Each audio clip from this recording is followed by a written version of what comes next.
He's the one drinking beer. I'm drinking water. 2 touchdowns a game? Yes, in the game. You're tripping. How high? No, Greatest high Super Bowl time. expectations. I don't know what we're doing in the front office, man. Twiddling our fucking dick. Ryan, I just need you to drink this. Wide receiver trivia. That's what she said. Her. What the fuck? Her upset. Are those crutches? You can see Ryan's crutches.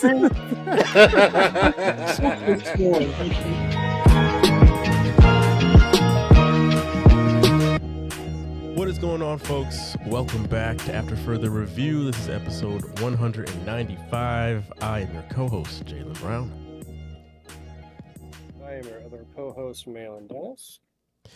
And our special first half guest we've got back again, June Buck Spade. What's going on, June? What's up, fellas? Happy to be here. Welcome back, my man. Thank you for joining us yet again. This week it is just the three of us. Nestor is out of town and celebrating, I believe his anniversary is tomorrow. So he is having a time. So this is our 4th of July Eve episode. So we are going to have a great episode. Let me go ahead and pour up my first half shot. Folks, if you're new to the show, we always open up the show by cheersing each other to a great show. And this week will be no different. So raise them on high. Cheers, gentlemen. Mm-hmm.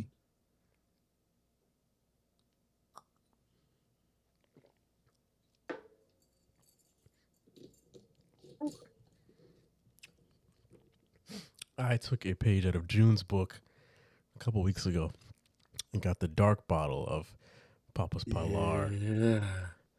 Very good. Yeah, man. How is it? It's great.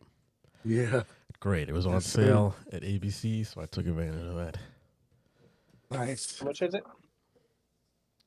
I want to say it's usually $40. But they knocked off $5, so yeah. Yeah. Can't beat that with a stick. Right. You know that? Okay. So let me give you, before we start, let me give you 2 things in a bad economy that always has the best values. One is alcohol. Alcohol always pretty much stays constant during a bad economy. The second thing is pornography. Pornography always stays constant during a bad economy because people are at home. 2 things you need at home: you need alcohol and you need pornography. I guess you're not wrong. My econ professor told me that back in the day. I mean, I think I could use the alcohol, but I don't need the other. Oh. All right, folks. If you are new to the show, this is not a finance show, but we do talk NBA and NFL every Wednesday night at 9:30 p.m. Eastern Time. So if you want to watch us live, you can usually click the first link in your podcast description. You'll be taken to the YouTube channel. Hit subscribe so that way you'll be notified whenever we go live on Wednesdays, just in case you forget. And you can also keep up with all the other stuff we do here on YouTube throughout the week. So give us a subscription. It always helps out big time. With that being said, let's hop into the first topic of this week, which we are giving our predictions, record predictions for the AFC South for the 2024-2025 NFL season. It's that time of the year, folks. Usually just about July, we start going through each division and predicting what we think is going to happen, and we just let that lead right up to kickoff in September. So we're going to start things off with the AFC South, where the Texans won this division last year. And June, we're going to start with you. How many games do you think that the Texans are going to win? And if you want to go into any specific games, feel free. Mm-hmm. Well, I'm coming in hot, fellas. I'm coming in hot. And this is going to be a controversial take on the Texans. I got the Texans at 6-11, and I'm gonna tell you why. And this is and I'm going on a plus or minus, +2, -2 system, but more +2 for them. But as I look at their schedule, I think they're going to start off the season hot. I really do. I think they start off with a win with the Texans. I mean, win with the Colts. They got the Bears coming in. I think they win that game. They go to the Vikings. I think they go up to Minnesota and get a win. But it gets a little tougher after that. You know, they got two tough back-to-back games. And that is going to be against the division rival, Jacksonville Jaguars. And then they play against the Bills. And there's going to be a lot of, different storylines with the Bills, of course, and them. But those are going to be two tough teams. And I look at those two games as losses for them because they're going to be coming out hot. They're going to be 4-0. They're going to be feeling good. But you got two playoff ready teams that's going to be coming in, and I think can beat them. They play against the Patriots, which I think they can get a win against them. I think they can go up to Foxborough, get a win. But then again, the team up there is new. The team up there is pretty much new. So the team can, so you don't know what Patriots team they're going to get at this point in the season. But the game that I think is going to be their turning point in the season is going to say, wow, we're not that good of a team, is going to be when they play the Packers, when they go up to Green Bay. I just think Green Bay, even though I think Green Bay that offseason was kind of rocky, I still think they're just a better team. And I think with D'Amico Ryan being a young coach and then a young quarterback, I think that's going to be a tough place for them just to go up and win. And it's that time of the year where that weather is starting to change. They got to go outside that dome. They got to go up to Wisconsin. That wind's going to be blowing. It might be raining up there. You never know what can happen in late October in Wisconsin. They come home against the Texans, but then this stretch right here, this is the stretch, I think, which tells them what kind of team they're going to be. They play at the Jets.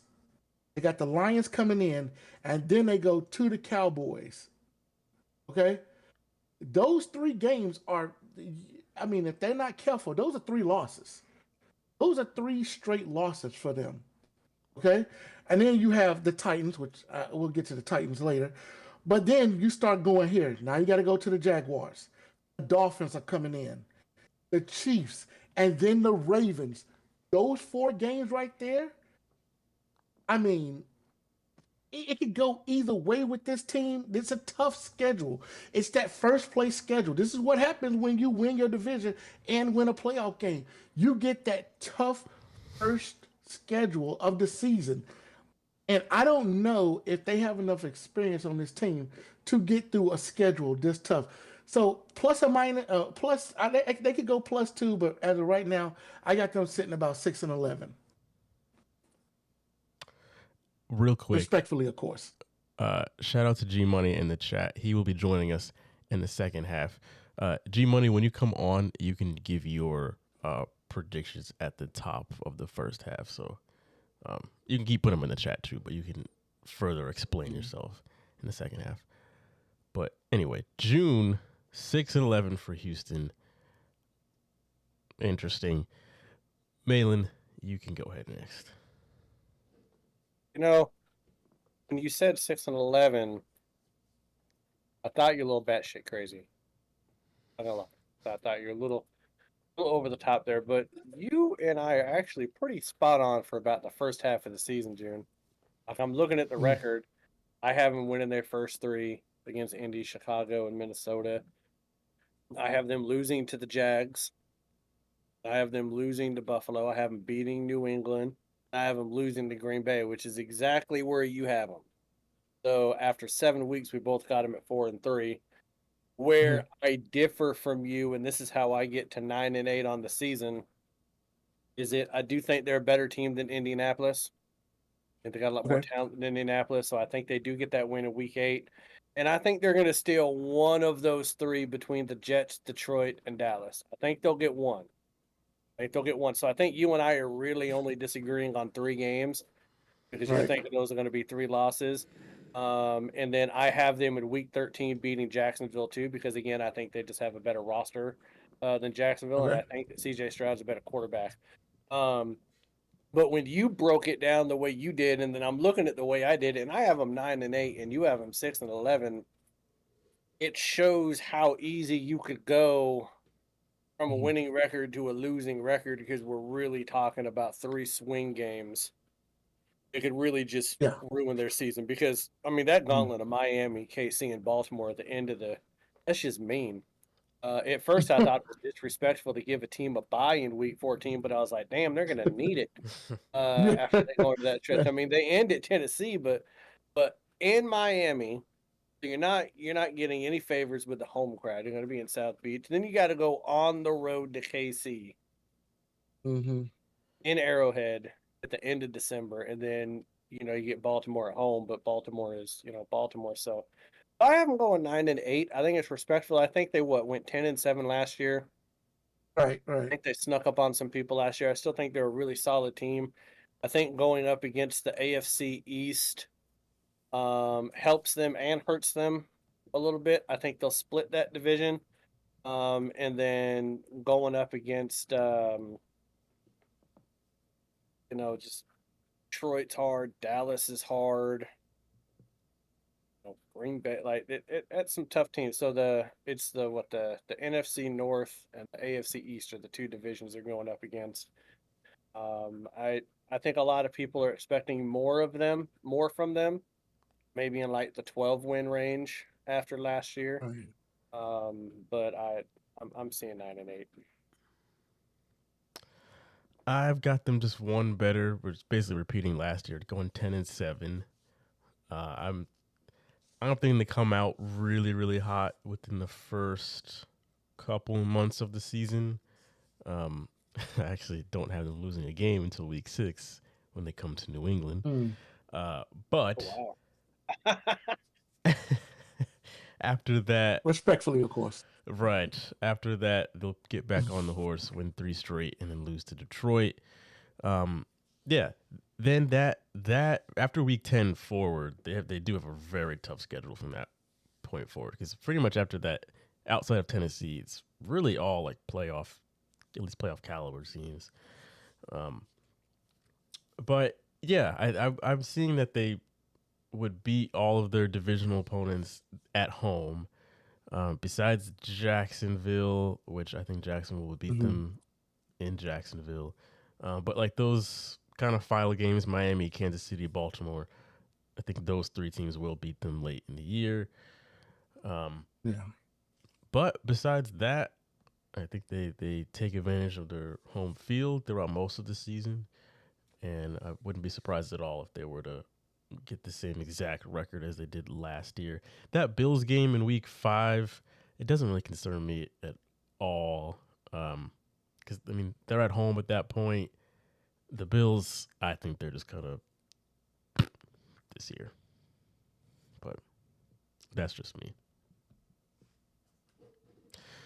I have a hard time going against Josh Allen yet.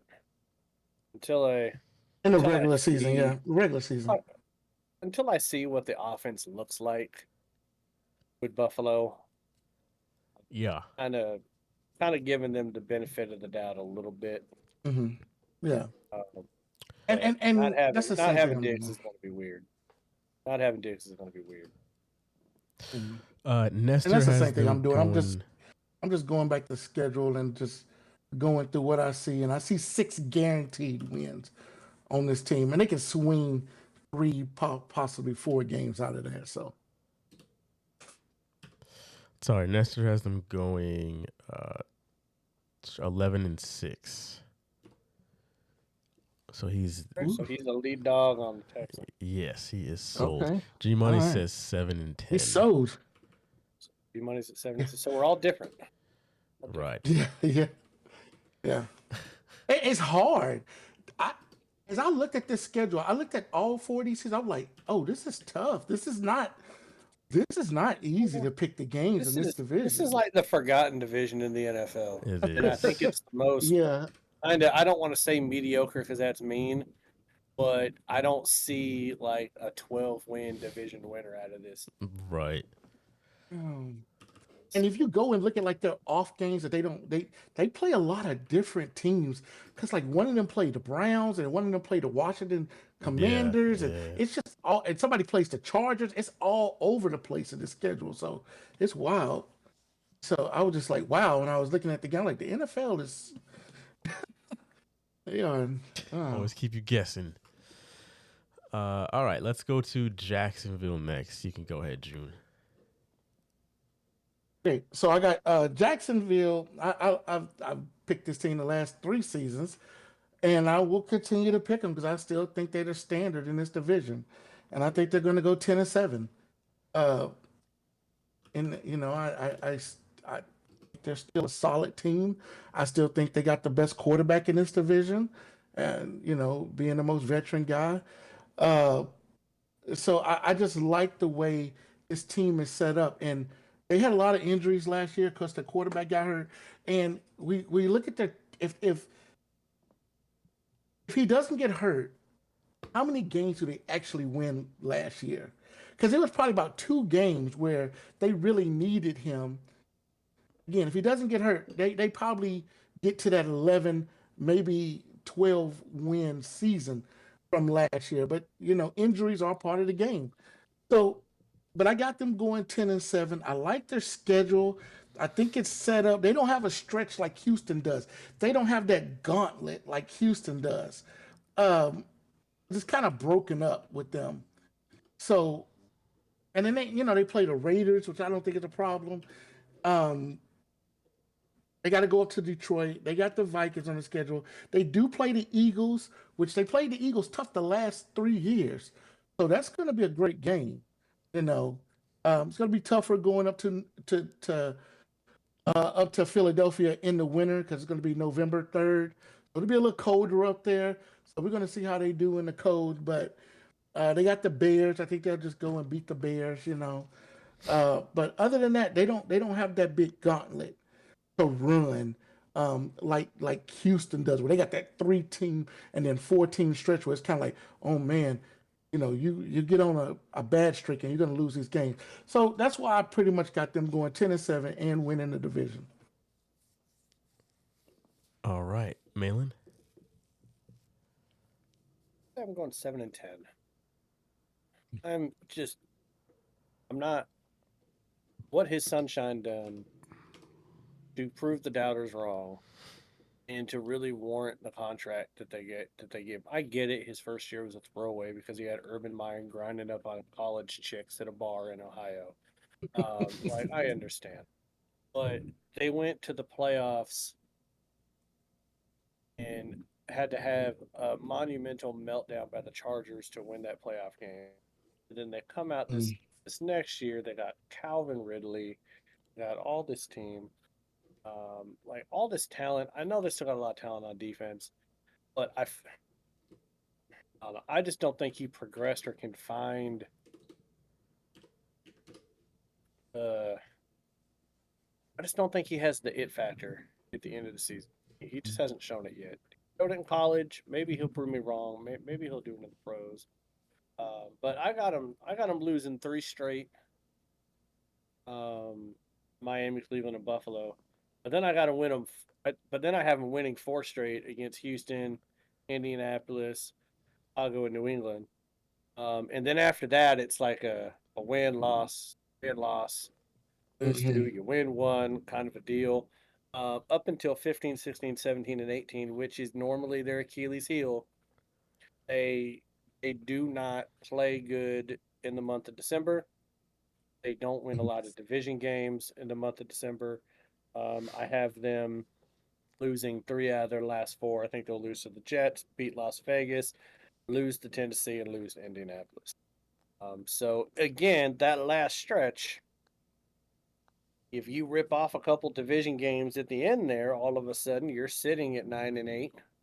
So I'm just kind of going by their track record in December. Those division games, they don't usually win those that late in the year. So I go 7-10. Doug Peterson got to show me something that he can win with someone other than Nick Foles. Fair. I only have them going a game better at 8-9.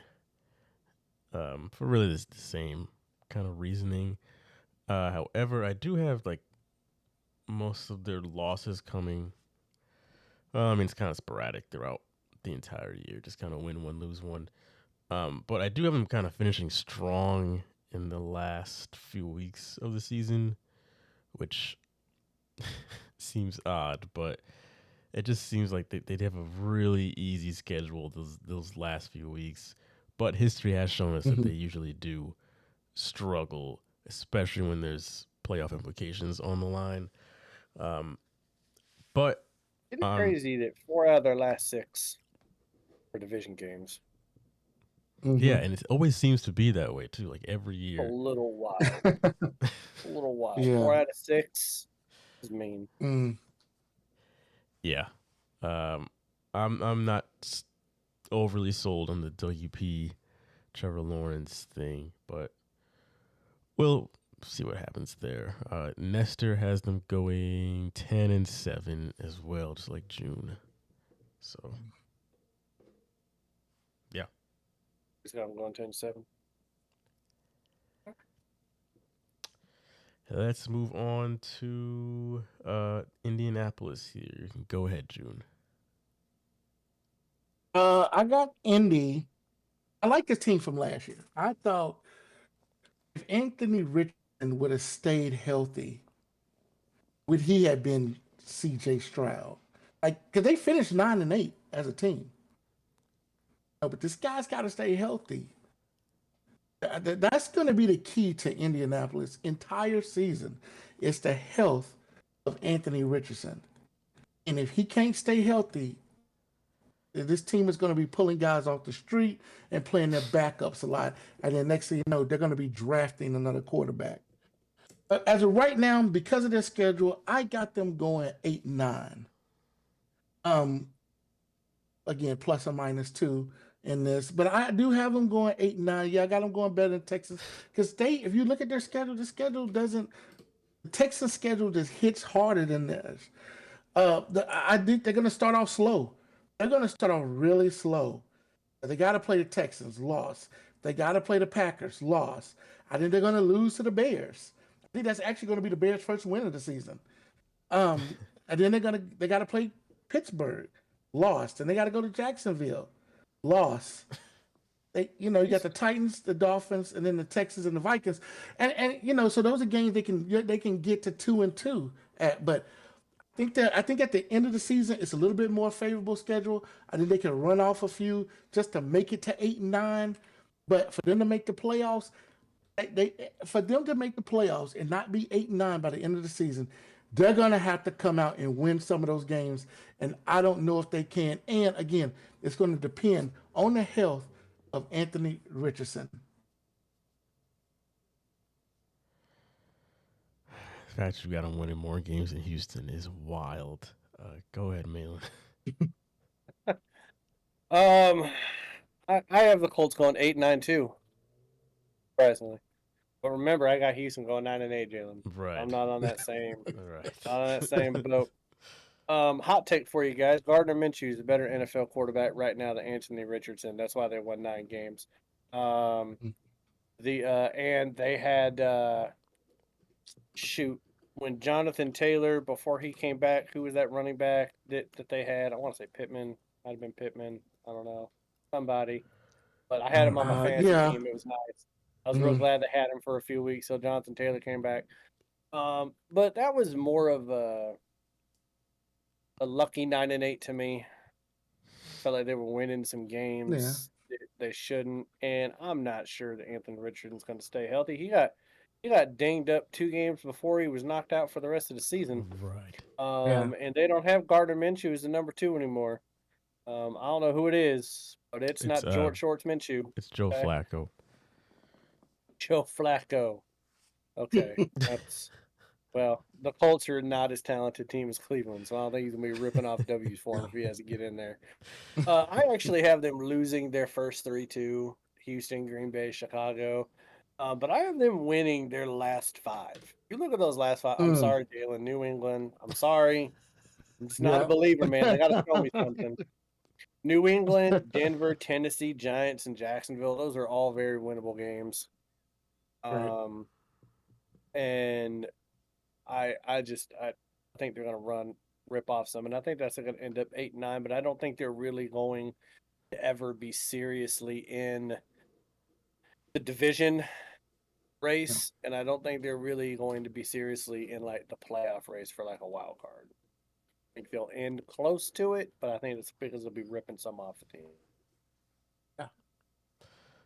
By the way, G Money said Zach Moss. That's the other running Zach back. Moss, yes, That's what it was. yes, Jack Moss. he helped me out for a while. I like Yeah. that guy.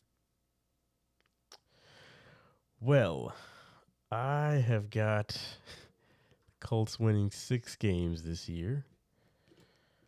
I just don't see it. Anthony Richardson, I'm not a believer. Like Malin said, the fact that he was dinged up twice before he had the shoulder injury that put him out, not a good sign. And even when he was playing, from what I remember, he was a good fantasy quarterback just because of he rushed for several touchdowns. Yeah. Outside of that, though, it's just like, it seemed like Cam Newton trying to play in 2024 or 2023. I didn't really see anything. But like you said, Gardner Minshew did a better job getting that offense going. But a lot of those games was just kind of like lucked into some wins, and it was just disjointed. It was never pretty. Now that he's gone, I can't really name any Indianapolis receivers. Like, what is Joe Flacco going to do with this offense?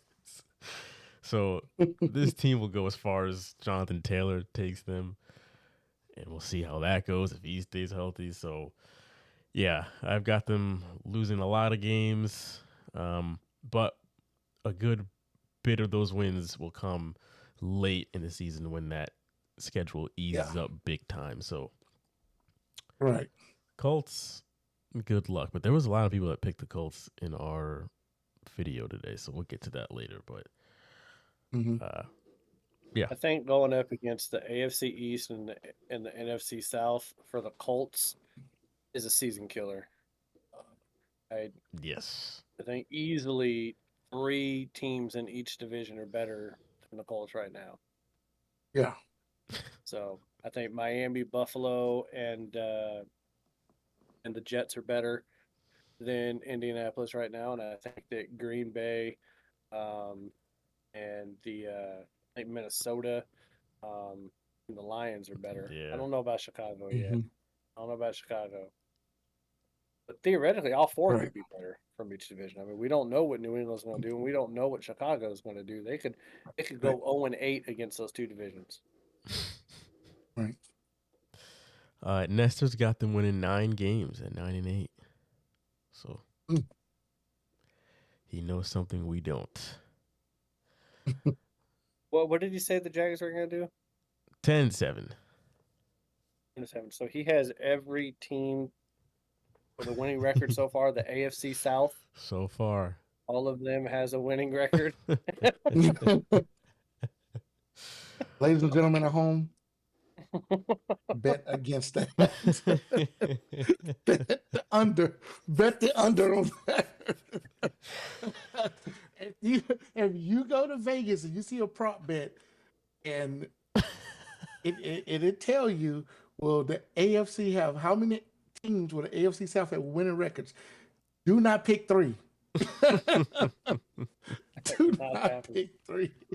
Not happening. If he says the Titans have a winning record, that man got CTE. He got something neurologically wrong with him if he picks the Titans. He does not. We'll get to that in a minute. Okay, good. All right. Let's go to the Titans. Go ahead, June. Okay, this is gonna be easy. I got the Titans winning 2 games. I'm sorry. You get rid of your best player. I'm sorry, your best player, the guy who, who did all your workhorse, the guy who did everything for you, the guy who put you on the map. The guy who made people pay attention to the Tennessee Titans. Jeff Fisher's no longer there, guys. Okay, so you don't have to pay attention to Jeff Fisher no more. You had You know, you got Derrick Henry. He was there. He was your guy. He was your franchise guy. You going to get rid of him? Yes. Tennessee Titans are about to draft in the first round, the first 5 picks for the next 5 seasons. They are not a good franchise right now. This is not a good franchise. You got rid of your coach. You got, and then you turn around and get rid of your best player. You sold off half of your defense is gone. I think a couple of the best offensive linemen left over the last couple of years. This team is done for. This is your worst team in the NFL next season, folks, right here. 2-15. Here's your number 1 pick. The Tennessee Titans are already on the clock for next season. They're going to get 2 wins only because they're going to get 2 lucky wins. Okay? And, I looked at the schedule and I said, oh, they're going to win 2 games, but I can't remember who I picked them over. Okay. Maybe they beat Minnesota, maybe, and maybe they look up and beat Chicago, but that's about it. Other than that, it's gonna be hard for the Tennessee Titans to get a win next season. Again, this is gonna be your worst team in the league, which is okay. You're gonna have to draft in the top 5 for the next couple of years just to get this team back, but. Man, this team. Okay, let's talk about Tennessee for a minute. This team was so close. This team was so close to going to the Super Bowl so many times. They were like right there. They beat Baltimore. They were so close. I mean, they were so close, and then they just fell apart. And now they're completely done. This is it. And I know a lot. If there's some Tennessee Titan fans that watch this show, I hope you do because it's a great show. But your team, and you should know it, your team is going to be bad for the next 5 seasons. June, I hope you stick around for the second half of this show because the comments this week I will. I'll stick around. are interesting. Jesus. Go ahead, Malin. Okay, so I know that June is saying they were close to a Super Bowl. I know they went to the AFC Championship game one time, right? I think it was like 3 years ago. Like 2019. Ryan Tannehill is not going to a Super Bowl. He was not going to quarterback that team to a Super Bowl. That franchise started going downhill when they traded AJ Brown.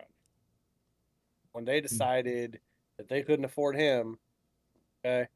And then Derrick Henry starts getting hurt. They ran Derrick Henry into the ground the last 5 years. I don't think he's going to have as much left. I don't think he's worth the money that it would take to pay him. I think that if Tennessee paid Derrick Henry, it would have been doing like the Lakers did with Kobe Bryant, giving you that legacy contract, except you never got nothing out of him, really. You never got MVP. You never got a Super Bowl. You never got a championship. He was just your best player. Will Levis, shit, man. You got drafted in the NFL and you lost your girl to Morgan Wallen 3 weeks later. Like, what kind of damn? I mean, big arms. Might be some of the biggest arms I've ever. Like, it looks like T.J. Watt playing quarterback for the Tennessee Titans. It's insane. Like Nick Bosa out there in shotgun, about to run over some people. But no, they had their chance. They went to the AFC Championship game, and then they tried to load up by getting God damn it! Why am I always forgetting people's names? He played for Atlanta. Yeah. Well, they got D-Hop, but didn't they also get they got the wide receiver out of Atlanta. Yeah. From Alabama. Oh, Julio. Yeah, they got Julio. Yeah. I forgot. Like they kept trying to get these retreads to go around with AJ, and it didn't work because Tannehill was your quarterback. They got everything but a damn quarterback. Yeah. So now they ain't got nothing. So I've got them going 3-14. I'm going 3-14, people. The only wins that I have them first of all, they're gonna start 0-7. They're gonna start 0-7. Yeah. They actually no, they're gonna start worse than that. They're gonna go 0-9. Mm. Chicago lost, Jets lost, Green Bay lost, Miami lost. Hell, if you could lose the bye week, they'll start 0-10. Indianapolis lost, Buffalo lost, Detroit lost, New England gonna lose in New England. Yes. I don't even know who's. Chargers lost, Minnesota. I'm not a huge. I think they'll sneak a game out against Minnesota. I Yeah. think they will. The JJ McCarthy. I'm not sure how that equates to the NFL. Justin Jefferson. Don't really like your running game. Your defense is old. But then, I got him winning against Washington because I think Washington might be just as bad of a team as Tennessee, except I think that they got a quarterback. I think they got their quarterback. And then I have them winning one of the Jacksonville games just because I don't think Jacksonville is going to beat everybody in their division. So 3-14 is what I have, Matt. One of the worst teams in the NFL to go along with them hideous fucking jerseys. In a state that's just terrible. I mean, beautiful state. Love the music, love Gatlinburg, love all that. But let's see. And they also tried to sue, and another reason why they tried to sue the Houston Cougars for wearing the Oilers colors. Did you see that story? Yeah, they trying to sue him for wearing the University of Houston came out with it, and Houston said, "F y'all, we're still gonna wear it anyways." Because Houston said this colors were worn before Houston Yeah. Oilers was a team there, so they was like, "Screw you, we can wear what we want to wear." And they keep they're keeping the Texans from the amount of that baby blue that they can wear in their uniforms because Houston originally was going to come out with a baby blue jersey, and Tennessee blocked that. I'm like, you guys are just some sulky bitches. Like, you left Houston, you left them. Like, what are you doing? It's like Oklahoma trying to claim the title that the Sonics won. Bitch, you left. Like, shut up. White van the shit out of him. The white van found its way back in. We're not even talking about the NBA. I also have the Titans going 3-14. This is a top 3 draft pick team without a doubt. It's just written all over. Like June said, they're already on the clock for next year. This is a bad team. Will Levis had that kind of flash in the pan last year and then immediately cooled off. They just don't have anything to really look forward to. Like there's no bright spots on that roster. I'm like, oh, that could nope. Not much is going on. Yeah. That last bright spot left. Didn't he have is one now in good Baltimore. game against Miami? Isn't that his one good game? Yeah, where he just lit them up. Ain't that a Yeah. bitchness? Ain't that a bitch? Oh, But yeah, 11-3 games. Nestor has them going, I think 5-12. Hold on. oh, find me 5 wins on that schedule. I'll Yeah, be 5-12. impressed. I don't know. And he still got him winning more games than the rest of us. Yeah. Yeah. Damn. G Money did bring up the fact that last year Houston was 10-7, Jacksonville and Indy were 9-8, Tennessee was 6-11. So it is very much possible that 3 of those teams could be over 500. Not this year. Listen, I don't like your. Don't try to put logic and facts into this, G Money. When you logically look at these rosters the way they're constructed right now, with the way that they performed last year, I mean, Jacksonville should have been a double-digit win team. Yeah. Even with Lawrence getting hurt, the Colts overperformed. Jaguars lost talent. They didn't replace them. I don't know. Now they're not going to be able to get the talent because they're paying goddamn Sunshine so much fucking money. Yeah. $245 million You got paid. for one playoff win? Bitch, I'll get you a playoff win. If Tebow can beat the Steelers, I believe anything can happen. This is America. Well, Anything's possible. this whole thing What we with doing? Kirk Cousins set the market. Don't forget that. So all the starting quarterbacks are going to get money because Kirk Cousins has once again reset the I was market. gonna say, why is Once it always again. Kirk Cousins is always resetting the goddamn market? It's He the always puts third up time good. he's reset He the always market. put, The third time. he puts up good stats. Yeah. He's better than most of the other quarterbacks in the NFL. And when you're better than most of the quarterbacks in the NFL, but you're not really that franchise guy, you're willing to go places for the money, other teams are going to overpay and they're going to reset the market. So then they're going to draft Michael Penix, number 8. And make a lick of fucking sense. That's what we do. Yeah.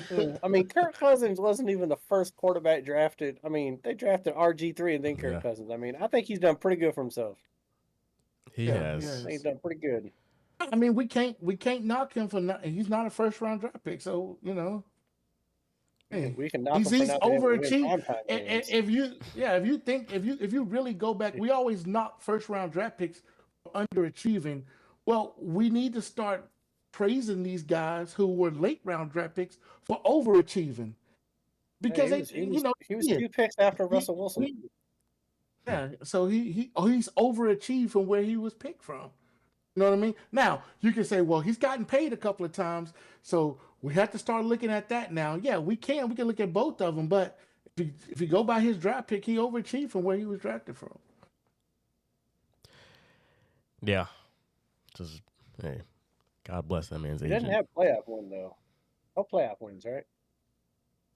Has he really never no, won he a has- playoff game? He's never won a playoff game. Kirk I Cousins don't think has. he won a playoff game. What I don't think the Justin hell? Jefferson won a playoff game. No. Well, he damn sure hasn't. He didn't win one in Washington. Hold on, let me just look this up. Playoff record. How the fuck does man get all this money? No playoff wins. Same reason why Dak What is a year. getting all his money. He only get 2 playoff wins. He's 1-4. Oh, that's 1-4? right. What The do you one mean? came What? against What? New Orleans. That was the 2020, Oh, COVID. right I don't before count COVID. 2020. Sorry. He won a COVID. Oh, right before playoff COVID, game. yeah. Right before COVID. That was the same year Yeah. that the Titans went to the He would. AFC championship game. He would. Yeah, it was. Yeah. He would do it. That was a Yeah, he you did. liked Yeah, that. that's right. If you remember that, you went in the locker room after that with his shirt off and screamed you like that. Yeah.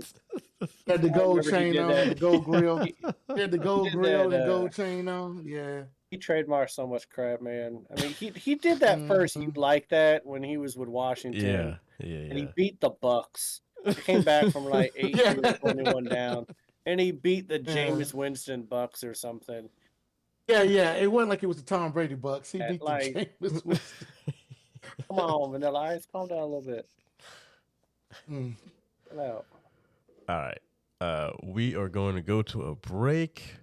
When we come back, we'll have G Money on the other side. Before we do hit the break, though, I do want to mention if you're not in our Discord, which if you're listening to this, you probably are not, click the first link down in the description below. It'll take you to our Discord. It's free to join, people. We do not charge a dime. Come on in and chit chat with us. Right now, the talk of the town is Copa America. You can chat with G Money and Nestor about what's going on there. Yeah, they're going just ape shit over there. That's just bad. This is bad. But hey, football will be back soon enough. So click on down below. We'd love to have you in there. So we're going to go to a break. And when we come back, we'll have G Money on the other side. So we will be back.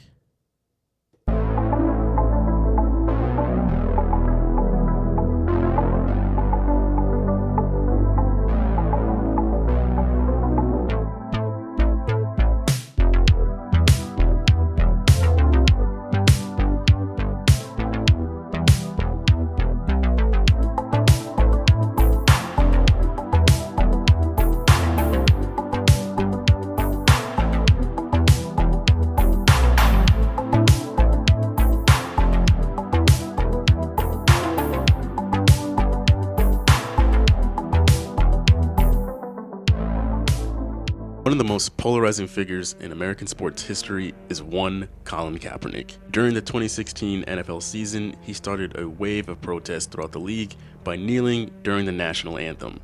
2016 would also be his final year starting in the NFL. He opted out of his contract in 2017, becoming a free agent. But no team decided to sign him. Later that year, he would file a grievance against the NFL, accusing team owners of colluding to keep him out of the league. That whole 2 to 3 year window from 2016 to 2019-ish started a big discussion not just through the NFL, but throughout the entire country about race, patriotism, police brutality, and politics. Because we needed another excuse to talk about more politics, which is why Kaepernick became such a polarizing figure throughout the late 2010s. I mean, he single-handedly got all of Facebook's users pitted against each other. However, something that gets lost in the conversation is Colin Kaepernick, the quarterback. So that's what we're going to be discussing in this video. Was Colin Kaepernick, the NFL quarterback, actually any good?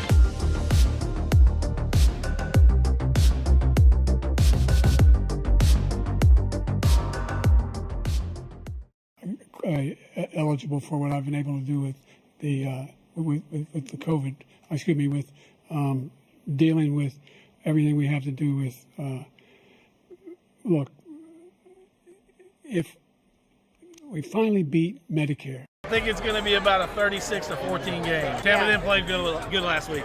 I'm going to say it's probably going to be like a 32, 17, 18 game. It's going to be close. Depends. It's not going to rain anymore. So I'm going to go with we're going to win by 10. I'll be honest. I think a lot of Eagles fans are nervous right now. I think it's going to be a close game. This is the Julio Jones night. This is the night where we find out what Julio Jones has left in the tank. You're basically saying Devontae Smith ain't shit. You know who's going to score tonight? Turn around. That's who's going to score. Yeah. I think it's going to be 21-24 Bucks. Jalen doesn't have A.J. Brown. He's going to throw the ball to Devontae, but Bucks going to win it 27-23. Baker's going to drive it last minute, score a touchdown, take the lead, win the game. All right, so he still thinks Baker plays at Oklahoma. Go ahead. 24-21 Birds, and I only think we win by 3 because AJ's out, Devontae's hurt, Jalen's hurt. We run the football, we win by 3.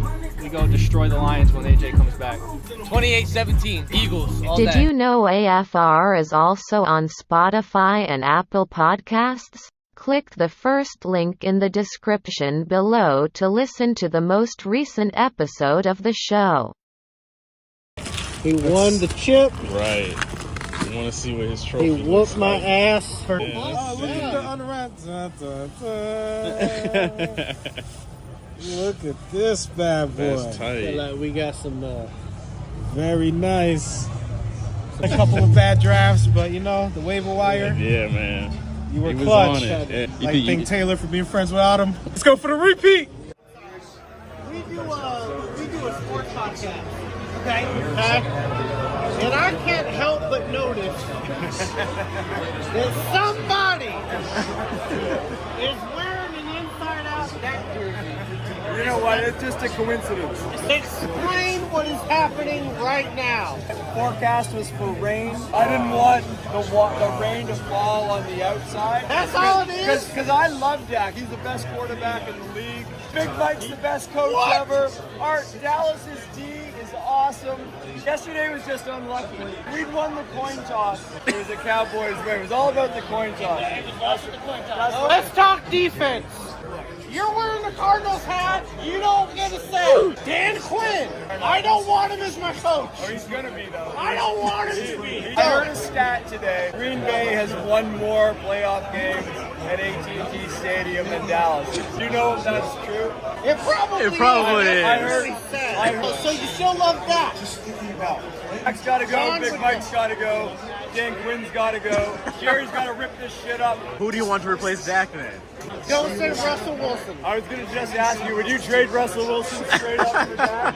No! I wouldn't either now. You went Browns to Bills? No, I was a Buffalo fan and a Cleveland fan. No. They're in different leagues. Well, they were all in the AFC. Oh, okay.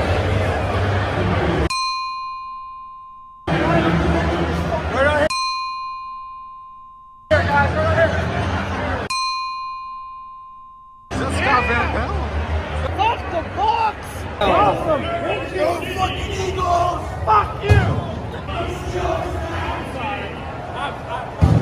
Hold on, ramparts we watch of the free. Let's go, Bucks. We celebrate Dr. Who's legacy. I hate you so much. All right, go with the sniper. There is so much man on man. Bird. You feeling good, man? I ain't worried, man. I'm gonna tell him the truth. We not worried. We go score in this drive. Okay. Baker Mayfield for game. His name is Baker Mayfield. Oh, the nigga got AIDS.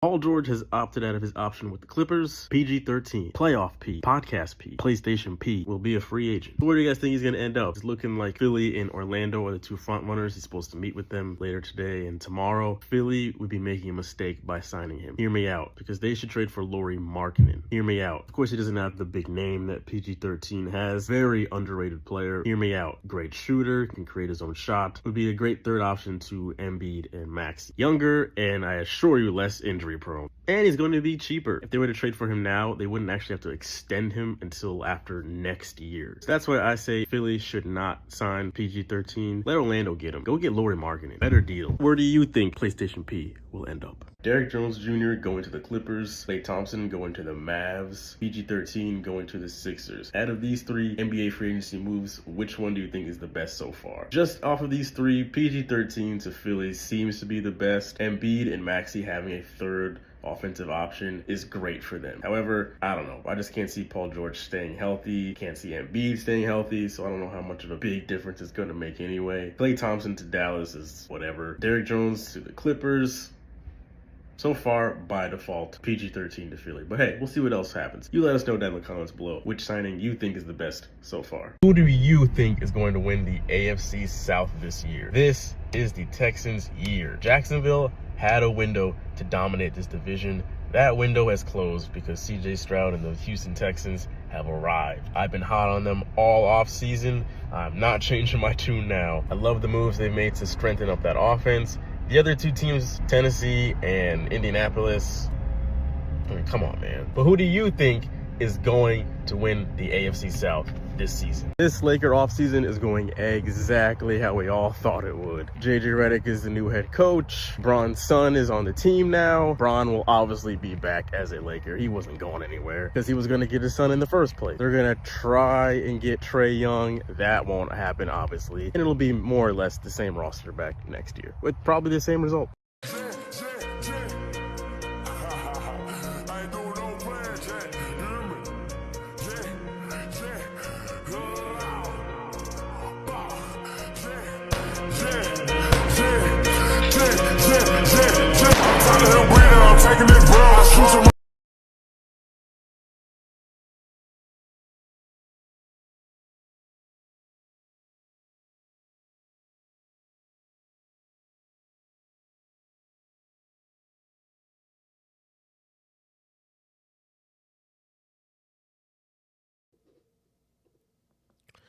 Welcome back, folks. Welcome back to the second half of your favorite show on the internet.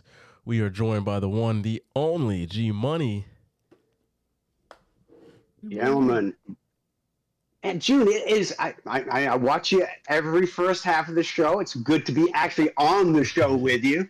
Someone who knows sports and like Malin. That's some bullshit. You know, nothing but love for you, my man. Nothing but love. Thank you. G Money's the man. See that, Malin? You should learn. Listen, a broken clock is right twice a day. What are you talking about? What are you sipping on there, G Money? That looks home, bro. In the immortal words of Snoop Dogg, rolling down the street, smoking Indo, sipping on gin and juice, laid back with my money on my mind and my mind on my money. There it is. Yeah. And that, gentleman, is why he thinks that June knows sports more than I do.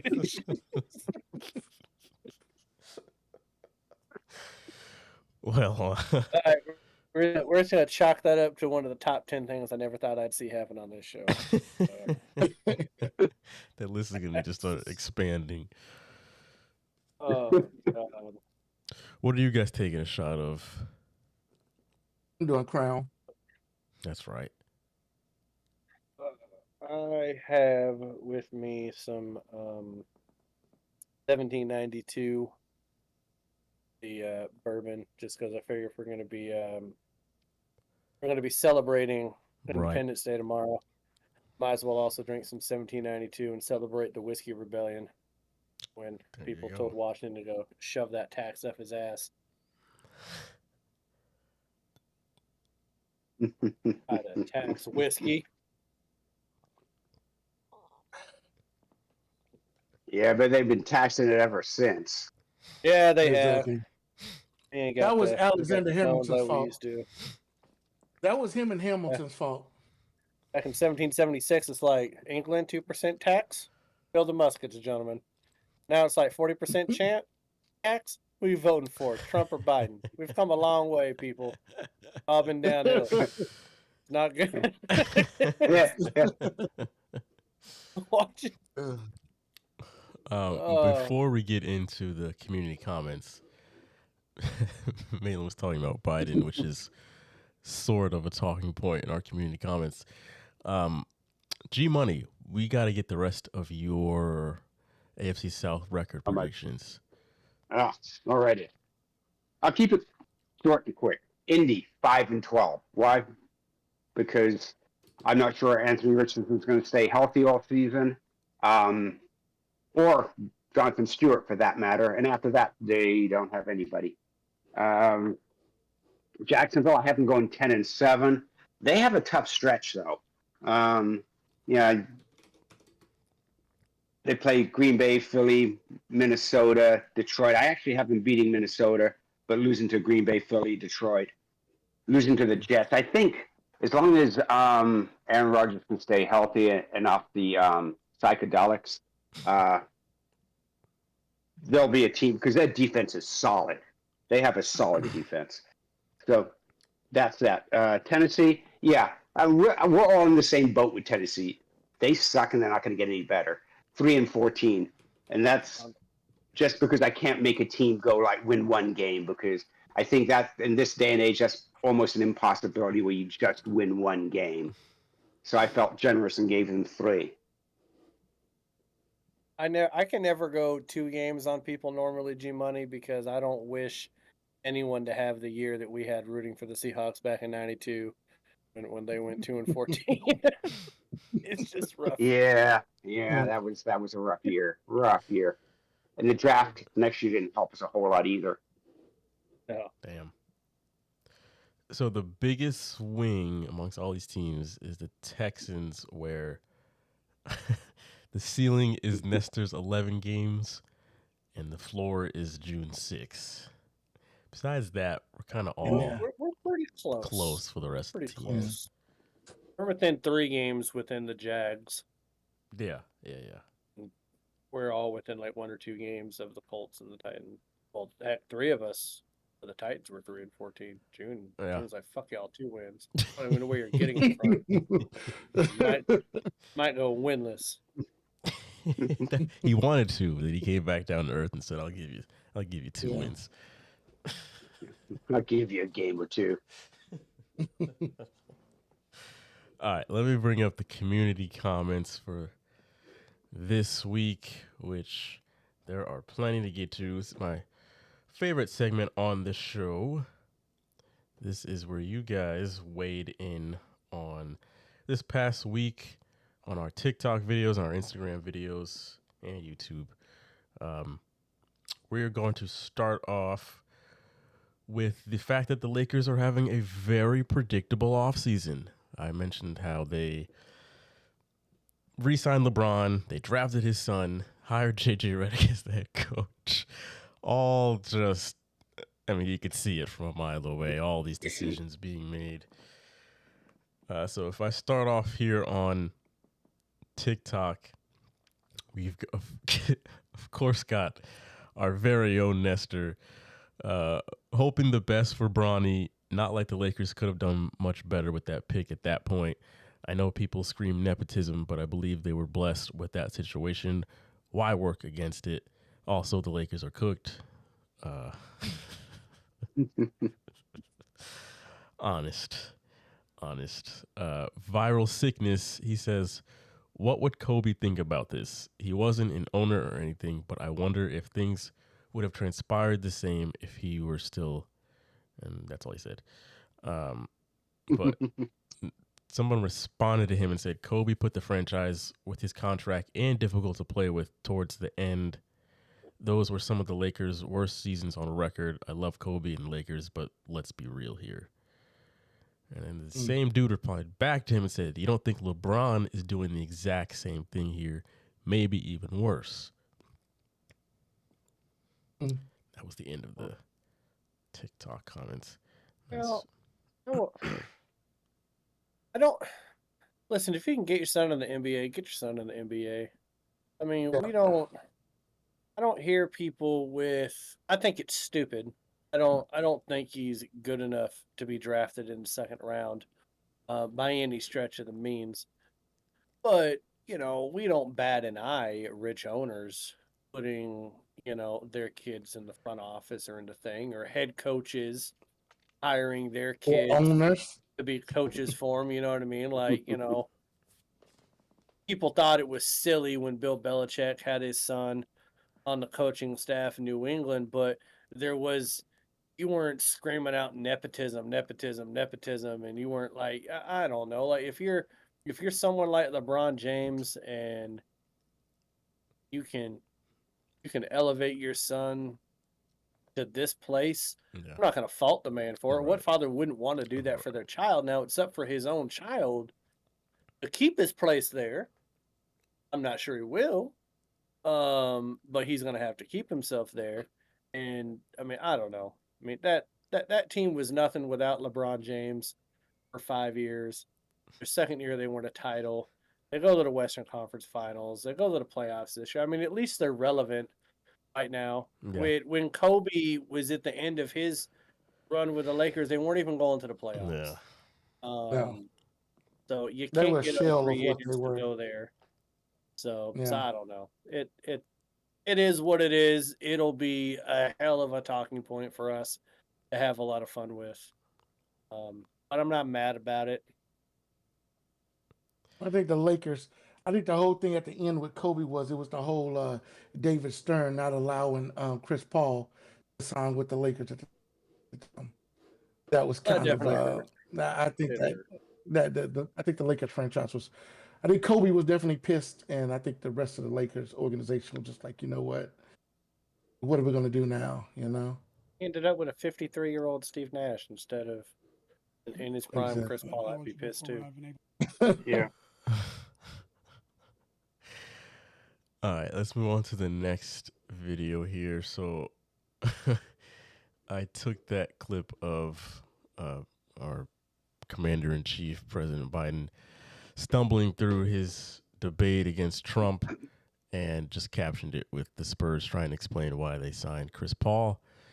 And I'm not going to lie, the people on YouTube, the majority of these comments have absolutely nothing to do with the NBA, so I'm not even going to bother reading those ones. Yeah. Of course.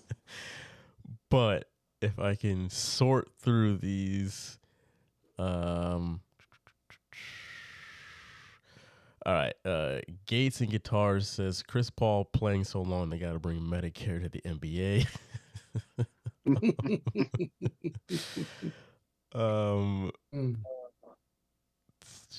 Jedi Master Obi says, I think it's quite obvious. Someone to pass their best player the ball and not look him off.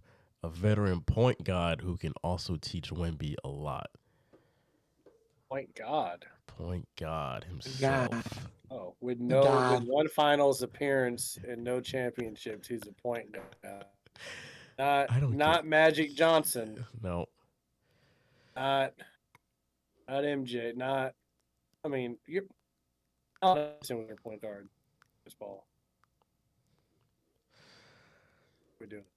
Yeah, and the last one that pertained to basketball was RGE Music says, "Go Spurs, go!" We got a true facilitator. He may be old, but that dude can open up an offense. You got to give me a couple I don't know that about are that. NBA related. Oh, you want a few that You are just- not? Oh, Yeah. this is I just need a couple. no problem. These two are just terrible. Noah Nasser says, "You beat Medicare to death." God Gang says, "What an embarrassment to our country." Ralph says he's as sharp as a bowling ball.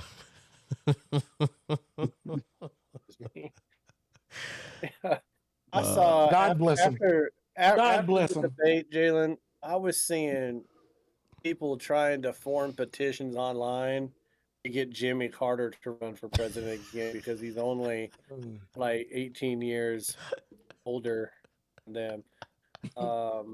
Like they're so old. Jimmy's in The a coma, interstate ain't system, the interstate system was not And yet still built yet sharper. in America when these two were born.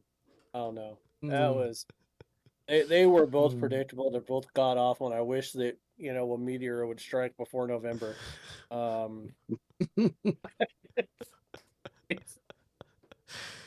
Someone also it's said last so one. great. Mick Waters No, says, the big thing. I think the biggest thing with the whole Chris Paul thing is this.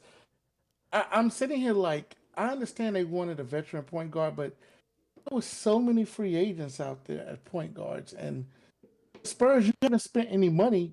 It was your time to actually spend money or get somebody. So I don't know. I think it was a bad. I think it was. I don't think Chris Paul's going to make a difference on that team. Yeah, I agree. Let's move on to which NBA free agency signing is the best so far. So I listed like Klay Thompson going to Dallas, Derrick Jones Jr. going to the Clippers, and Paul George going to Philly. And on TikTok, shout out to Frankly Orange says, if Paul George and Embiid stay healthy, it finally opens up for them. Embiid doesn't have to try and be Superman, but he can still take things as they come, / get some extra space to get open. I agree. That, by the way, my pick was just by default Paul George going to Philly. Nestor said every brick begins with clay.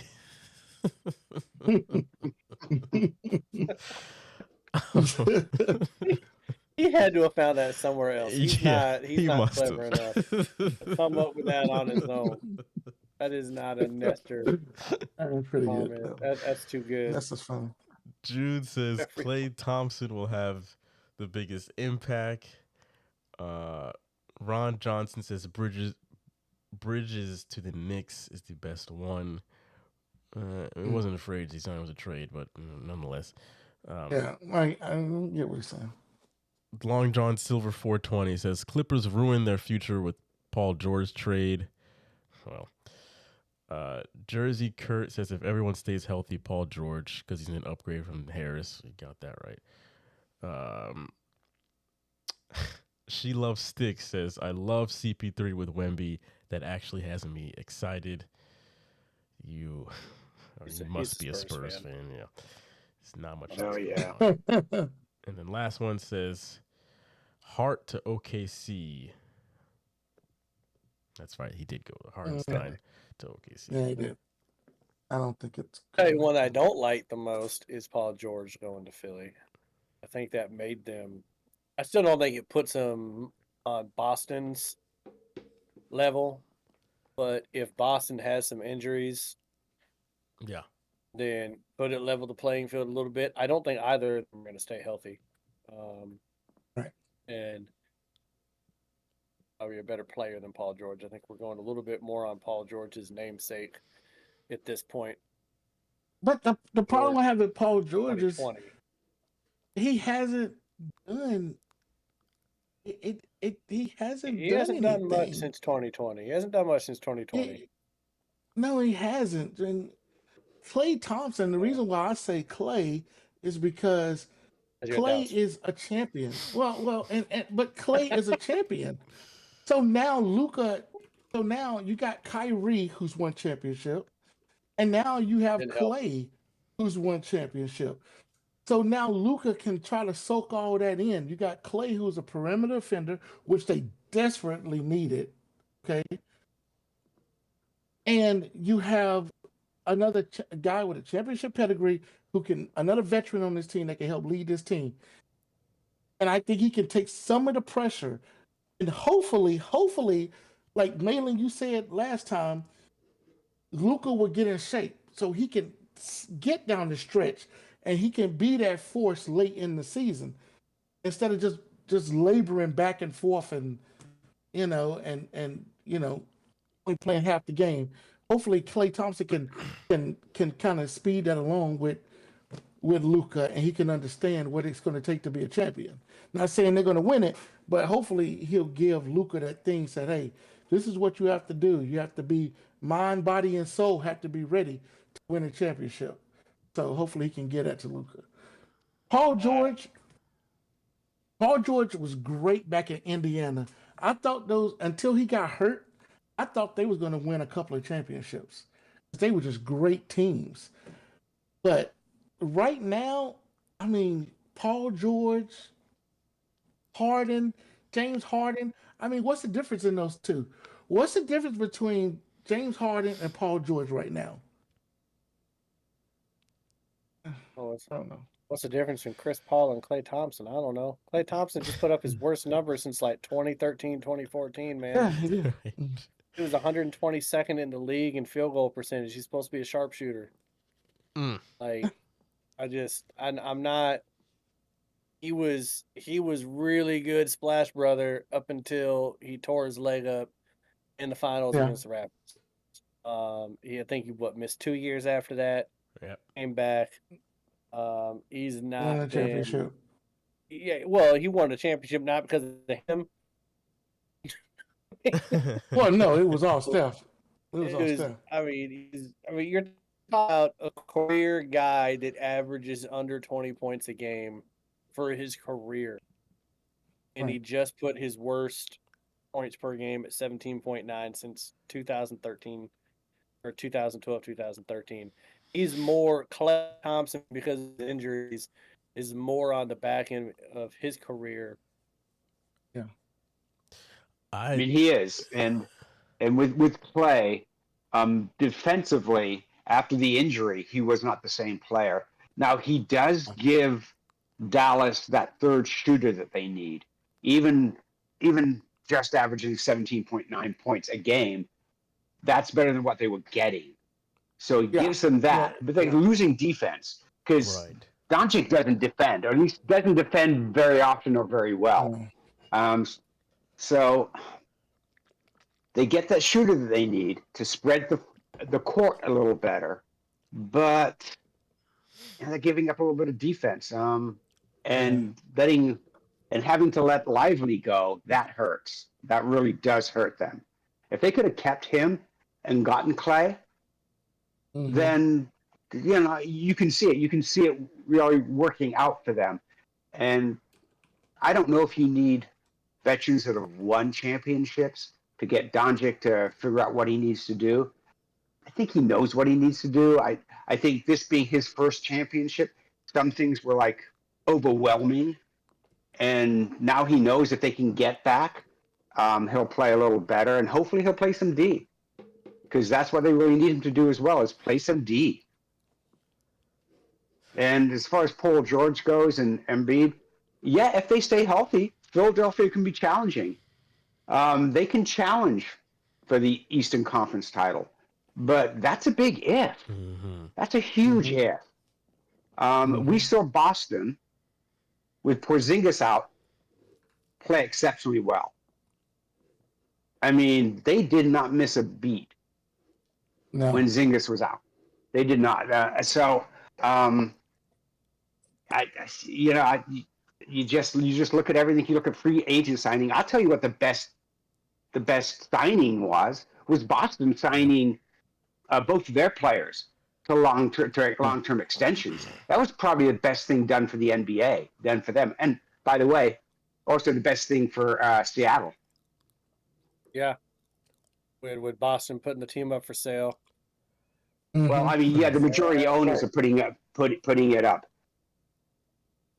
It's because what's his name? Drummond, who's one of the major owners of the Kraken, is a principal owner of Boston, and we need him to sell Boston so that he could become part of the ownership group in Seattle. All working out. Nice. I picked Paul George just kind of as default because Klay Thompson in Dallas, I don't see how that really helps them. At best, he ends up being like, he has a few games where he shoots the ball really, really well and he can put up 15, 17 points a night at best. But what they gave up in defense, like that was a big part, was having Derrick Jones Jr. as that another rim protector. Yeah. The two Derricks. But now that you lost one, are the Mavs as good as they were last year? I don't think so. Like that was a big defensive anchor that is now gone. And the Clippers, I don't even see how they use him, but good luck with that. Chris Paul, we mentioned him, whatever. Hartenstein, OKC is just whatever.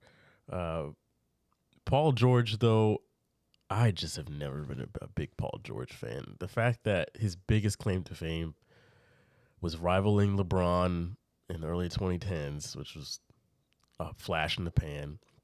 Besides that, when he went to the Clippers, the 2021 season, he kind of carried the team against the Jazz to get them out of that series when Kawhi got hurt. That's it. He hasn't done anything else as a Clipper. He's only averaged more than 25 points one time in his career, and that was his last year in OKC. He averaged 28. Yep. So he's never been this big time guy. I mean, now he averaged like 23 with the Clippers, but hell, even with Indiana, he only averaged about 21.8. So he really had that 2018-2019 season where he went from like 22 average to a 28 average.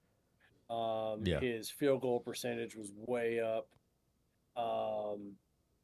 That was probably his best year, but he ain't done nothing since then. Yeah. To the caliber of which we speak of him. Like when we talked about the Clippers having a big three or a big two, like he was never really, I don't think he really belonged in the conversation to be a part of like especially a big two. Maybe a big three, maybe he would be like what Bosch was to Miami. But as far as him and Kawhi being like this big duo that was going to take down, the Lakers and all these people, I just didn't see it. Yeah, and his offensive game is not as good as I think it could be. He settles for way too many jump shots, way too many. And defensively, he's good. At best, he's good on some nights. I've never thought that he was a great defender, though. So, and that's all with the assumption that he's healthy, which is a big assumption. So, we'll see. I think we have one more. Oh, yeah. Who wins the AFC South? That was on TikTok. Let me run through those real quick because they were all over the place. A few people arguing with one another. All right. Furman says Jacksonville. Big Mike from the Man Cave. Shout out to Big Mike. He says Texans and Jacksonville may come in last. Which would love to him elaborate on that. Frank, once again, he says the Texans /Jags will be 1 or 2. Stroud and adding Diggs and Mixon to an already ridiculously hungry group is an AFC title or bust vibe. June says Jacksonville. I will explain tonight. I did. Scream VS says not Jacksonville with Kirk still there.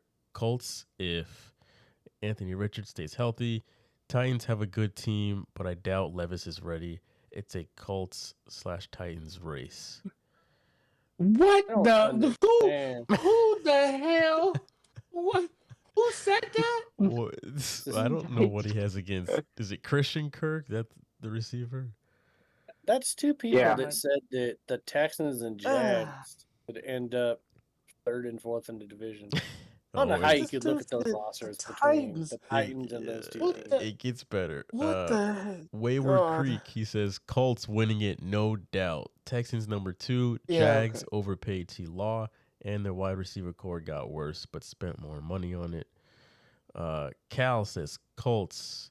Chi Jag says Jacksonville. Glitchy Clip says Jags. LJ to God says I got Colts with the healthy Anthony Richardson. Devin says Jaguars. Mason says Houston. Douglas Jaguars. Jay Moderate says probably the Colts, to be honest. Stinky Bedsheet says Texans, then Titans, Jags, and lastly Colts. Renee says Jags. Roki says Jags. Kyle says Houston is going to be a monster. Samuel says Indianapolis Colts. Anthony Clark says bold of me to think the Jags will end up last this year. And then last but not least, Corey says Colts, and it won't be close. Oh, there's so much love for the Colts with a quarterback Yeah. who played 4 games and got concussed one of them I and broke his shoulder the other. Get it? I don't. What sample size did you see? Like, did they own him in fantasy or something? Like, were they just because they weren't a good football team those first 4 weeks? I don't know. Maybe they just love Jonathan Taylor that much, but Maybe TikTok just Maybe, pushed but- that video right. But he's going to play like 10 games and then be out for 7. So I mean, you look at the Colts and you go, okay, what do they have that would make you believe that they would win the division? I mean, unless there's a rash of injuries for the Texans, and Jacksonville, you just don't see it. You just don't see it. There has to be a rash of injuries. I mean, basically, you'd have to have half the Texans go down and be out for, if not the whole season, half the season. Yeah. And the same with Jacksonville. I mean, have like Allen go down, right? Their premier rusher. Have him go out. Second week of the season, he's gone for the season. Trevor Lawrence goes down week 5 and doesn't come back. Then you can see that door opening a bit. But just to look at it on the face of it, no. I mean, put the chronic down. Just put it down. But there's no way Tennessee's winning the division. There was one guy will- on here who was making that case, and then he got into a big argument, and I think he deleted his comment because that was like a long. He should have. argument. He should have. Because I don't know what happened to that. I mean, I looked at the roster and I looked at the team and I'm like, no, they don't have a team that can put up multiple wins. They just don't. I'm sorry. Titans are not going to be a good team. They're just not going to be a good team. I'm sorry. Yeah. Will Levis over CJ Stroud. I mean, Levis would have to have a phenomenal season. Phenomenal. I mean, people would write about his season, about how he basically won MVP and everything else for that to happen. You know, I mean, and it's not. I mean, realistically, when you look at it, you're like, no. Maybe, they win 6, 7 games, maybe 8. I catch teams at the wrong moment. You catch teams when they're injured. But to say that, dude, you're high. Oh, I found a comment thread. I don't know if you guys want to. Yeah, go ahead. Yeah. He said Texans first, then the Titans, Jags, and lastly Colts. And then somebody replied and said, "Bro said Titans second. I wonder why. Have fun with your 4 wins this year. Cherish them." Cherish them. And then he replied back and said, "Wonder why. If I was biased, I would have made them first, dummy. Truth hurt much. Other 2 teams didn't improve at all." And then, buddy, calm down. And the Titans did. The truth obviously hurts The Titans you did improve. if this is how you respond. So hostile. You are biased for thinking the Titans are not the second. So you are biased for thinking the Titans are the second best team. They are not. Not hostile at all. You just got to be a complete casual thinking Jags or Colts are going to be good this year. This goes on for a while. I mean, I'm not thinking they're necessarily going to be good. I just don't think Titans are going to be average. And then I guess somebody made a video. Instead of writing, they just made a video response to the other person. And then he said, "Did you just say the Titans have been the king of the AFC South? How young are you? 8? Were you not alive from 2010 to 2024?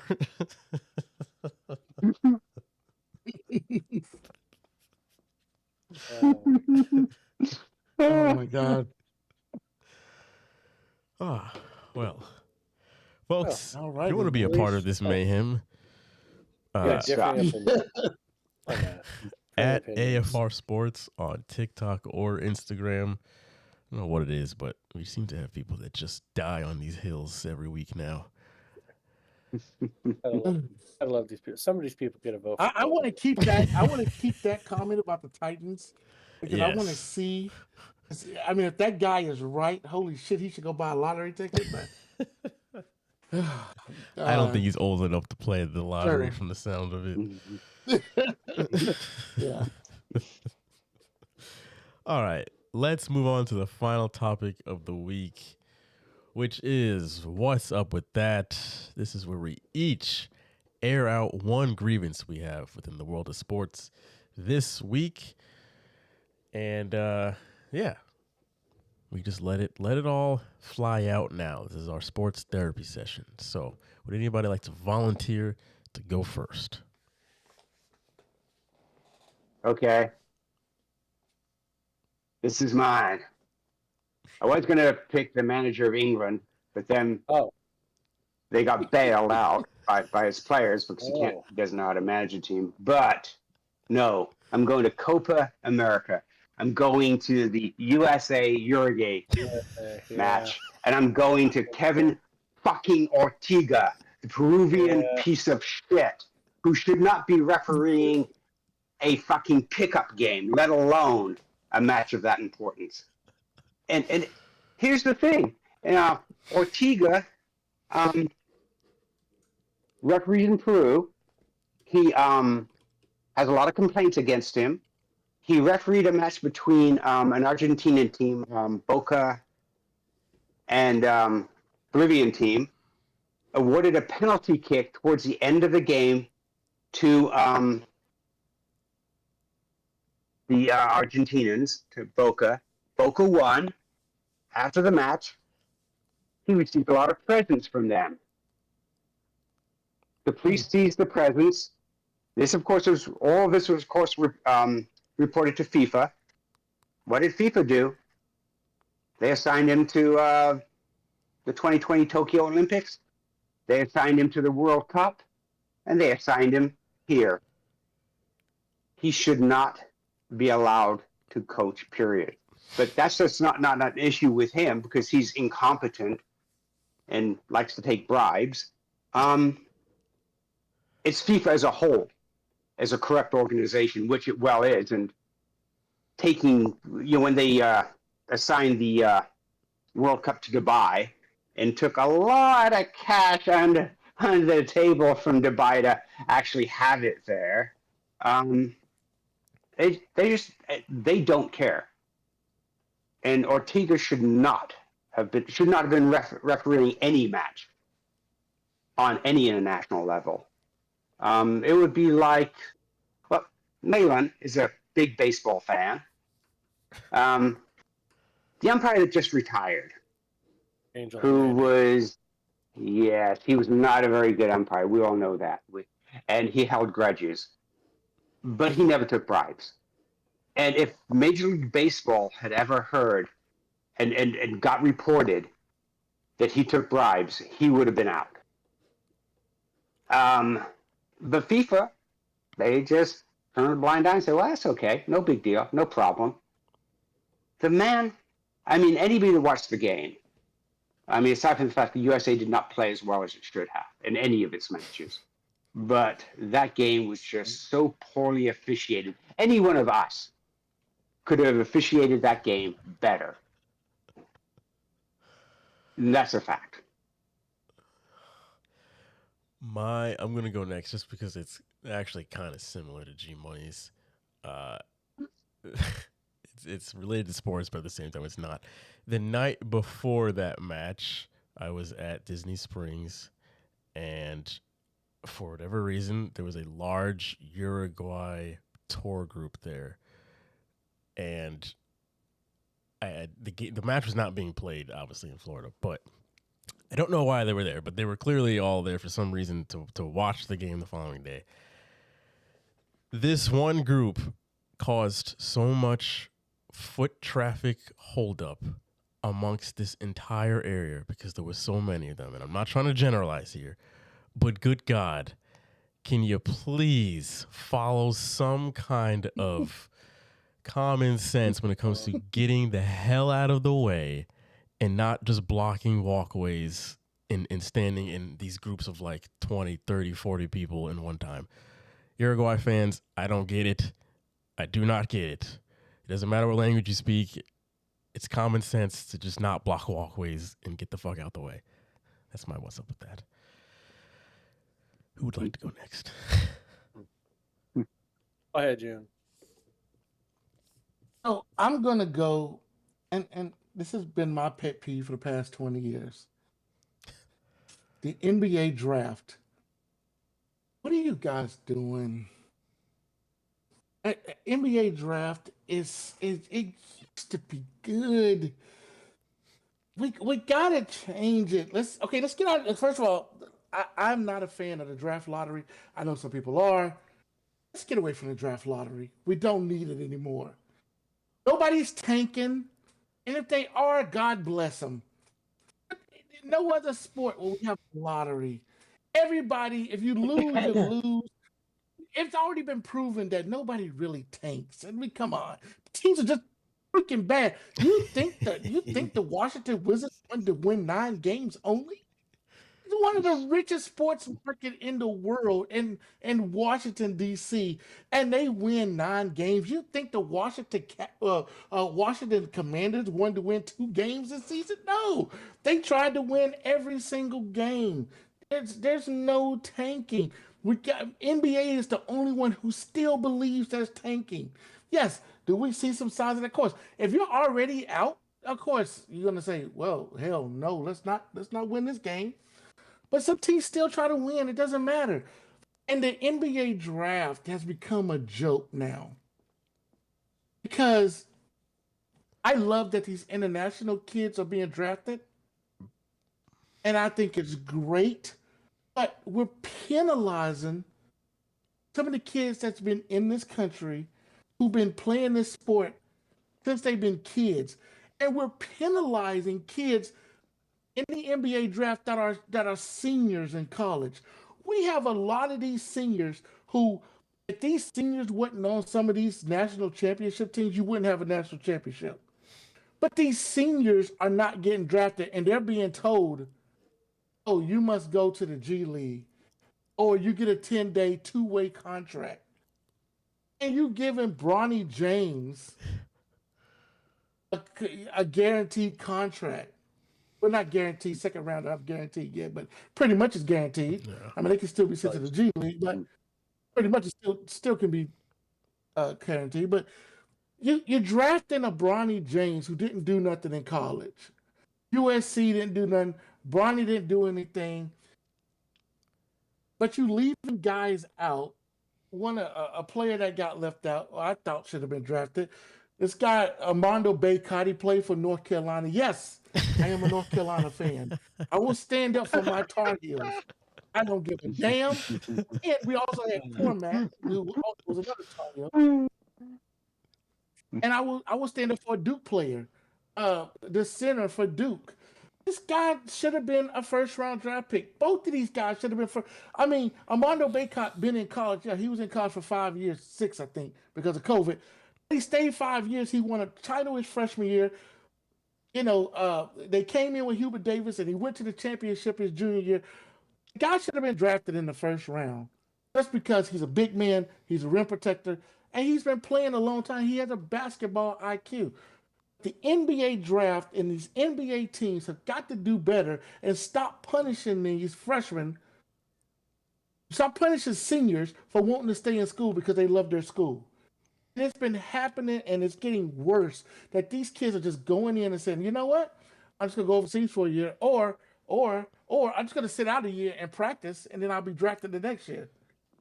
And so now college is becoming a joke. College is becoming a joke because the NBA owners have said, you're not good enough. You're too old to play in the NBA. I want to start you younger. But the thing is, what about the guys who stayed 4 years in college? Think about the champions. Think about all those guys who stayed 4 years in college. But Jim, Thinking about the Magic. before It's NIL, before NIL, these people were staying 4 years in college because they weren't good enough to go pro. And the Euro leagues are more competitive than the NCAA men's basketball right now. Like, the draft sucks because we don't know any of these players because they're not good enough. Like, these people coming over from Europe, they're better than us right now. They are better than the players coming out. I mean, you think of some of the first-round draft picks that have come in. I mean, shoot. Philadelphia drafted 2 of them, Ben Simmons and Markelle Fultz. Like, these are these are the type of people we're chomping out here. Like, they're not. We don't have the caliber of player. We don't have the shooters. Like, the Euro ball is better. That's why 3 out of the first 6 people drafted came from France. And it sucks. It sucks. I agree. But it's kind of the truth. Now with NIL, and now with these colleges being able to pay people, maybe some of these good players will stay in college basketball. But it kind of became a thing that if you stayed 4 years in college basketball, it's because you weren't good enough to go pro before. Which is BS. You know what I mean? I just think the draft sucks because we need name recognition. We need these players. That's why the WNBA was so popular with its draft, because we knew all them girls that were coming out. You know, none of these guys coming out of college basketball and the men. We don't know their names. We don't know how good they are. We just know that UConn won the national championship. And we know Bronny James didn't do shit. That's what the casual fan that just pays attention to March Madness, that's what they know. Bronny didn't do shit, and UConn won the title. And there's a big-ass guy that played for Purdue. Like, that's all they know. Yeah, that's it. That's it. Yeah, that's true. We need to know. We don't know these people anymore. Yeah. And the tournament used to do that. We used to learn who these guys were through the tournament. You know what I mean? Remember Glenn Big Dog Robinson? Glenn Robinson and that Michigan team was so good. And we knew those guys. They were so good. UNLV, the Fab Five, the Duke team, the North Carolina teams, the Kentucky teams. We knew all of those guys when they went in, and some of those guys had stayed in school for 4 years. Matter of fact, they all stayed in school for 4 years pretty much. And guess what? They got drafted in the first round. They were so good. the last time that like men's college basketball was churning out these people that played in the tournament, right?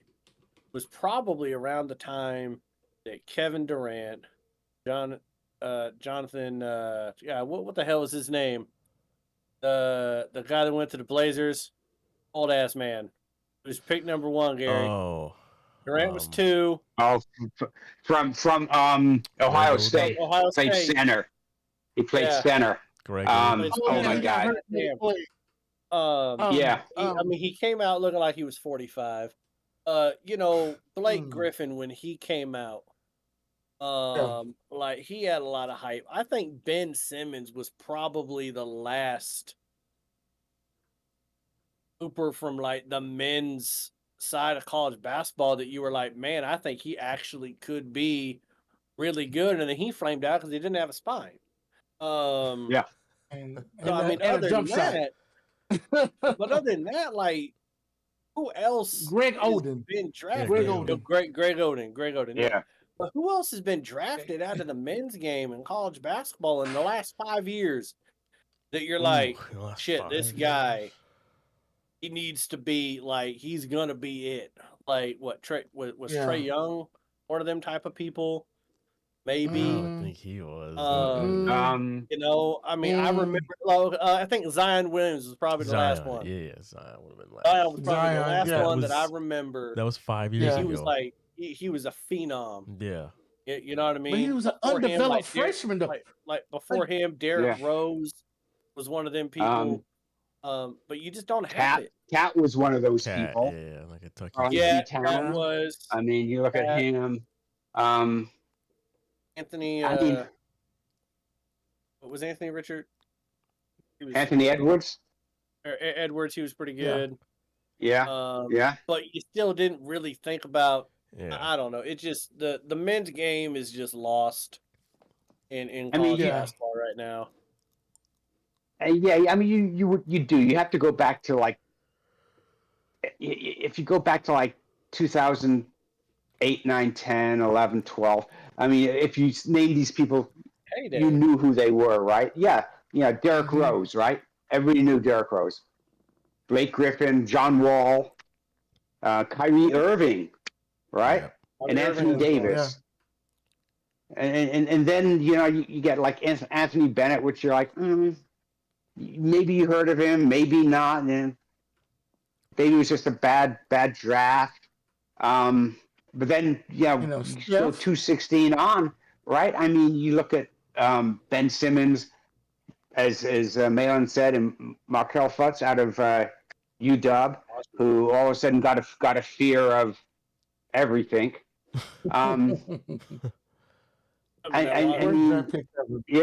Worst number 1 draft pick ever. I don't know. It's just weird. No, not the worst draft pick ever. I mean, you could probably look at it. I mean, not ever, but maybe the 2010s on. You could say that, but not Greg Oden ever. was pretty bad. He already had bad knees when he was drafted. How do you not pick Kevin Durant? Greg Oden. I mean, all right, you gotta move on. Malin, what's your All one right. with that? Okay, so Jalen, I'm gonna apologize. Mine is not really that related to sports, even though it Well, could mine be. wasn't. It should be a sport. We should do it. I feel is tomorrow we're gonna celebrate Independence Day. It's July 4th and stuff like that. But Bloody I can't Treason get Day. yes. I can't get over the shit show of the presidential debate. I cannot get past it. I don't know how we ended with And these that's why I two didn't watch it. people. I just like there was one point in the debate where they both did a really it's like with every question they just had like this buffoon mask and they're like, here, you wear it for this one and then I'll wear it for the next one. But the craziest thing out of the whole debate was when the moderator brought up Roe versus Wade. And you have Trump says it's one of the best things he ever did. Working out great. And then you're like, all right, Biden, I know you're asleep at the wheel right now, but here's your chance. And his response ended with women getting raped by illegal immigrants. How did you turn in the Republicans' weakest platform and your strongest platform to attack Trump on, and you ended your argument with the weakest platform for the Democratic Party and just allowed Trump just to hit you back with it? I was like, what are we talking about? Like, if you guys haven't seen I Jon don't know. Stewart's take on the presidential debate, I think you should do it. It's some of the funniest shit that I've seen. But I don't know where we've come as a country when we have these two people. There's millions of Americans. There's millions of them. Yes. And we end up with these two. There's nobody better. This is like reality TV has fucked us. Yeah. Reality TV has fucked us. These two should have been voted off the island. I a long blame time ago. I blame MTV. You know why? It's Because they stopped playing ridiculous. fucking music.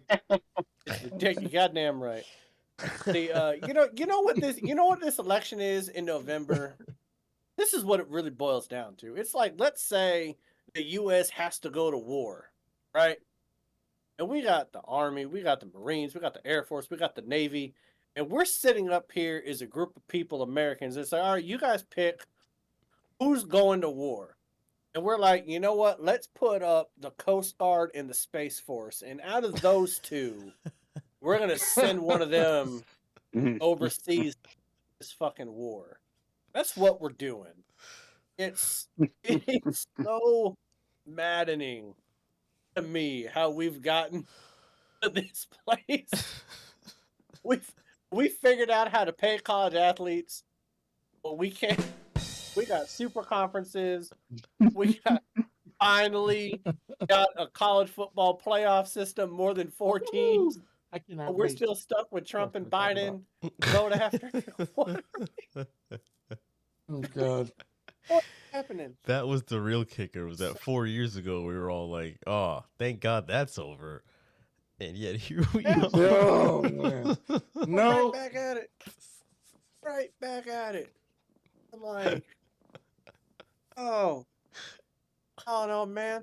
I'll go to a soup kitchen right now and pull the guy off scooping out chicken noodle and say, maybe you could be president. I don't know, man. It's just, it makes me sad. It hurts my heart. And we're stuck with this for the rest of the summer until November. Yeah. And the whole fucking country is going to go ape shit in November. Regardless of what Like, happens. we actually have a good choice. And the only thing I want in life is for my Cowboys to win a championship. That's all I want. I don't give a shit about And you will these never damn get presidents. I just want my Cowboys to win. Just do one thing. Win me a never. championship. I got to see 3 of them in my lifetime. I need to The see last some more. time the Cowboys won a Super Bowl, Clinton balanced the I budget. had hair. The budget has been balanced. The last time the Cowboys won the Super Bowl, I had hair and I was 60 pounds I was lighter. in middle school. I was in middle school. We still had the Twin Towers. Shit, man, there's a lot that's changed. I mean, just finished up my. I just finished up my. Those are many reasons why the Cowboys should win the championship. Then, I mean, balance the budget. You know, that's not a bad thing. I was 1 year Yeah. old. 1 year old. Maybe we can go back to the 90s. Everybody wants to go back to the 90s so bad. If people want to go back to the 50s, and they never lived in the 50s, but they want to go back there. It's like, guys, I don't think I want to go not so back good. to the 50s. Everybody comes up to me and says they want to go back to the 80s. And I'm like, y'all want to go back to the 80s? Like, do y'all forget that phones were up on a wall with a cord back in the And that 80s? was awesome like, too. you can just walk and it was around. awesome too. You could walk around. If you had the long cord on there, you had to put the long cord on there. Yeah. You over there just tripping Yeah. shit, strangling I went your and sat in the dog bread is closet and talked to your the dog is suffocating because it's stuck in the cord and you don't know it because you're talking to Aunt Betty. I mean, come on, man. Like getting that cookie recipe. we But let me blowing get that on cookie recipe. Nintendo games to try to get them to work. People don't know the struggle. It's still a struggle. The struggle was real. The struggle was real, Bubba. Google was an Encyclopedia Britannica set that weighed 9,000 pounds if you ever moved. I mean, goddamn. I mean, people forget, Windows 95 came out. Your first PC, the first PC that was really viable, had 16 meg of RAM, and everybody was impressed by it. I mean, dial up. Oh, yeah. Oh my God, yeah, dial up. My brother had a Dell computer, and every time he tried to update that shit, it would be like update done in 72 years. Like it just estimated time 72 years, 8 months. I had a gateway. My first computer was a gateway computer. You remember? Oh man, that was the cow spot. Streaming was just bootleg shit. Yeah, I mean, come on, man. Here we the are. good thing they was out of Dallas, and you could get a discount if you lived in Texas. So, and if you went to the gateway, factory and bought one, you got a discount. That's no shit. End of the day, how times have changed. Here we are, with more information at our fingertips than ever, and our government is worried about shutting down Twitter and TikTok. And we're voting for Trump and Biden. God help us all. Well, people want to go back in time. We went back 4 years. Happy 4th of July, everyone. Yeah. It's close. Oh, Jesus. That's my what's up with that. Jesus Christ. I just want to throw in the last time the Cowboys won a Super Bowl, I was 1.5. So, stop saying that. Stop saying that. Yeah, Jalen was shitting his pants. I sure was. Yeah. And by the time the Cowboys win their next one, I'll be shitting my pants again because I'll probably be 99 or something ridiculous. Oh, shit. Damn. Oh, With man. that, I'm folks, sitting right here, Jalen. I'm sitting right here. Well, it's been a good show, gentlemen. Yes. Glad Is there anything glad I else? could take us way off subject there. What's up with that? There just wasn't really. I could talk about the WNBA again, but that's just getting old. I'm becoming so disinterested in that. They're making the double in the WNBA act like it's like the premier stat in fucking basketball. It drives me fucking crazy. Lower the rim so they can dunk. Yeah. Like, how bad was Yes. the WNBA? How bad was the WNBA that Caitlin Clark, or not Caitlin Clark, but Angel Reese gets like 10 or 12 double-doubles in a row and sets a WNBA record? Like, do you guys know who owns the NBA record for double-doubles? Oh, You know who owns the record for it? I know you don't because no one fucking cares about the double-double. But I'll tell you who it is. It's Wilt Chamberlain. Wilt Chamberlain had 247 consecutive double-doubles. Damn. That's the NBA record, is 247. WNBA is at 12. Well, she's But almost again, there. no one knew that because it's not a stat we give a shit about. Yeah. So, but we're making it so relevant right now. I don't know. This league. Whatever. All right, folks. That will do it for episode 195. The division predictions are back. Stick around for next week when I think we're hitting up the AFC East next. And Nestor should be back from his anniversary trip. But shout out to G Money. Shout out to June for joining us. Thank you, gentlemen, very, very much. And shout out to the people at home for watching, listening, whatever you may be doing. If you show us love in any shape, way, or form, we appreciate it. Have a very good Independence Day tomorrow. Enjoy the rest of your week. And we will see you all next week. Peace out. Peace out. Remember, guys, fireworks are not supposed to be placed in bodily orifices and set off, regardless of what you see on TikTok. I was gonna put a tube up my ass and just bend over and shoot at a mortar. God damn No. it. I was, nice to put out a public service message there. Hey, It's your body. hey, and I get some hits on TikTok. Don't be like Bet the I guy get some from the hits on Giants. TikTok. Oh, yeah. What was the Giants guy name? Don't be like him. Oh, yeah, he blew off his fingers. That's my- Stupid. Mhm. All right. No, Anyway. All right. We'll see you all next Everybody week. be safe on the 4th. See you guys later.